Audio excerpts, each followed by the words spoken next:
Հայաստանն ու Ադրբեջանը ամենաբարձր մակարդակով շարունակում են խոսել խաղաղության միջավայրի մասին, շեշտելով նախորդ տարիների համեմատությամբ իրավիճակի աննախադեպությունը։ Նման ուղերձներ հնչեցին նաև Դավոսում ընթացող համաշխարհային տնտեսական ժողովի ժամանակ, երբ Ադրբեջանի նախագահը նախ Euronewsի հետ զրույցում, ապա Հայաստանի նախագահի հետ պանելային քննարկմանը խոսեց Հայաստան-Ադրբեջան համագործակցության մասին։ Բաքվի խոսույթում, որին կարելի է գումարել նաև մերձիշխանական փորձագետների կարծիքները, փոփոխություններն ակնհայտ են, ավելի հաճախ են լսելի խաղաղ պայմաններում համագործակցային տեսլականի մասին կարծիքները, սակայն պետք է նկատել, որ Հայաստանի հանդեպ Ադրբեջանի քաղաքականությունը բազմաշերտ է, եւ խաղաղության խոսույթին զուգընթաց նկատվում են պահանջատիրության տարրեր։ Այդ խոսույթներին է անդրադարձել Հայաստանի արտաքին հետախուզության ծառայության տարեկան զեկույցը, որում Հայաստանի անվտանգության համար ռիսկային են համարվել այսպես կոչված արևմտյան Ադրբեջանի եւ արևմտյան ադրբեջանցիների վերադարձի խոսույթները։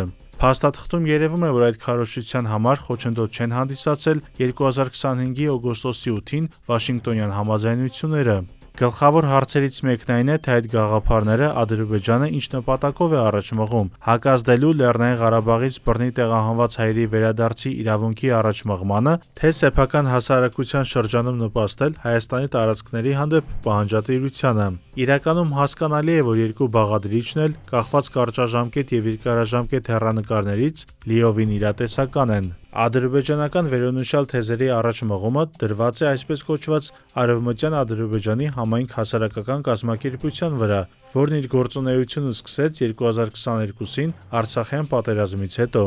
Ճիշտ է, այդ կառույցն ինքնին ձևավորվել է 1989 թվականին ստեղծված Ադրբեջանի փախստականների միություն կազմակերպության հիման վրա, սակայն նոր իրողությունները հանգեցրին թե կառույցի անվանափոխությանը, թե նոր կանոնադրության մշակմանը։ Կազմակերպությունը, որն առաջին հայացքից զբաղված է խորհրդային տարիներին Հայաստանում բնակված ադրբեջանցիների վերադարձի խնդրով, աչքի է ընկնում Հայաստանի դեմ պայքարով, մասնավորապես Հայաստանի տարածքը համարելով պատմական Ադրբեջան։ Իսկ կազմակերպության ղեկավարը, որն ի դեպ իշխող կուսակցությունից խորհրդարանի падգամավոր է, շարունակում է հանդես գալ քաղաքական հայտարարություններով եւ պատմական փաստերի մասին խիստ կանխակալ ընկալումներով։ Կազմակերպությունը ակտիվացման օրվանից ի վեր ջանում է ավելի մեծ հնչեղություն հաղորդել իր գործունեությանը եւ մեծացնել դրա շրջանակը դուրս գալով միջազգային ասպարեզ։ Այդ է պատճառը, որ 2023-ից 25 թվականներին տեղի ունեցած աշխատաժողովները բացի Ադրբեջանից կազմակերպվել են նաեւ արտասահմանում։ Միայն 2025-ի հոկտեմբերին ադրբեջանական վերոնշյալ կառույցը երկու աշխատաժողով անցկացրեց Եվրոպայում, մեկը Գերմանիայում, մյուսը Բելգիայում։ Միայն վերջին միջոցառմանը մասնակցել է մոտ 120 մարդ։ Ակնհայտ է, որ այդ միջոցառումները վայելում են պետական անմիջական հովանավորությունը, ինչն արտահայտվում է կազմակերպչական հարցերում եւ քարոզչական ֆոնի ապահովմամբ։ Դրա մասին են վկայում նաև 2025-ի վերջերին Օսի մեդիային եւ հայկական հետքին հասանելի դարձած ադրբեջանական փաստաթղթերը, որոնցից պարզ էին դառնում Բաքվի տրամադրած ֆինանսական հոսքերը։